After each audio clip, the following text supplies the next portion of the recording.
All right, once you click on the link to the interactive, you'll see the small version of it. So click on the double arrows to make it large.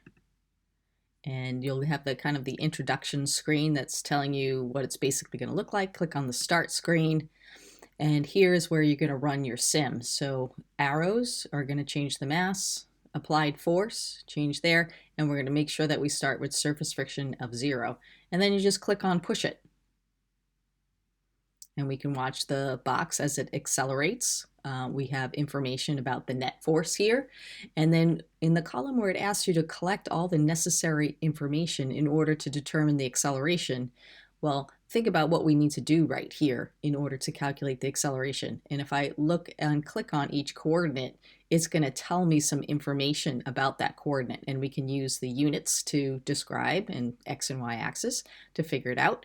And we can pick, as we've learned, any 2 points to use that. So you'll want to record at least 2 coordinates and use that information to calculate the acceleration.